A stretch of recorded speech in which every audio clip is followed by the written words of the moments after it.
Bon, qu'est-ce qu'il a dit encore l'autre? Il faut constater objectivement que le blaireau est l'ennemi des cultures. Ce sont les mots de notre cher Laurent Duplon, le sénateur qui porte la loi du même nom, un personnage pas forcément aimé. Il prétend toutefois porter la voix du monde agricole, qui aurait donc un ennemi...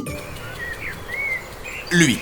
Ce qui est surprenant dans cette histoire, c'est que Laurent Duplon semble ne rien y connaître au blaireau. Alors que moi, j'aime les blaireaux. Je vais donc rectifier 2-3 petites choses. Si la coordination rurale voit dans nos blaireaux de redoutables prédateurs, force est de constater que le blaireau ne chasse pour ainsi dire pas. C'est qu'il a une très mauvaise vue. En attestent ses tout petits yeux, qui n'ont absolument rien de redoutable. Il en est donc réduit à trottiner en reniflant le sol pour glaner ce qui passe littéralement sous son nez, essentiellement des vers de terre, limaces et petits rongeurs, comme celui-ci, qui vit d'ailleurs dans le même terrier que lui, ce qui n'est pas forcément très malin. Et si son nez le guide vers des raisins bien mûrs, il arrive qu'il en mange délicatement une grappe, grain par grain, et il se montrera tout aussi méthodique s'il parvient à faire plier un épi de maïs en se dressant sur ses petites papates arrière. Rien à voir donc avec les trouées que peuvent provoquer une compagnie de sangliers. Et pourtant ce sont ces dégâts qui servent à justifier que l'on tue 20 000 blaireaux par an en France, et il semblerait que des pressions soient mises sur les agriculteurs pour mettre sur le dos du blaireau des dégâts causés par le sanglier pour épargner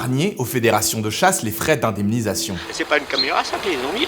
Toutes ces accusations laissent pantois quand on sait que le blaireau a été retiré des espèces chassables dans le canton de Genève dès 1973 pour service rendu à l'agriculture, parce qu'il bouffe des quantités impressionnantes de vers blancs.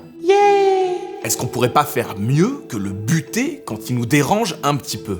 Tout guidé par son nez à l'odorat 200 fois supérieur au nôtre, il suffit pour protéger votre jardin de tendre sur son chemin une ficelle imbibée dans de l'essence ou une clôture électrique pour les plus grandes cultures. Et on pourrait décréter une indemnisation spécifique au blaireau pour nos agriculteurs en difficulté. En filigrane, avec cette question de qui cause des dégâts à qui, c'est tout notre rapport au monde vivant qui est en question. Alors si, comme moi, vous en avez marre qu'on vous prenne pour des blaireaux au sujet des blaireaux, vous pouvez suivre la page de l'ASPAS, qui a initié il y a 5 ans déjà la journée mondiale des blaireaux. Elle a lieu le 15 mai, date à partir de laquelle commence la période dite complémentaire de leur déterrage et leur mise à mort, comme si on n'en avait pas déjà assez fait avant. L'association a fait de la lutte contre le déterrage des blaireaux son combat prioritaire depuis 2019, et avec l'appui de la science, elle accumule les victoires juridiques, réduisant du même coup les départements autorisant cette période complémentaire. On est en train de gagner pour le blaireau, mais l'ASPAS a besoin d'un petit coup de pouce. Vous pouvez liker cette vidéo, mais ne le faites pas pour moi,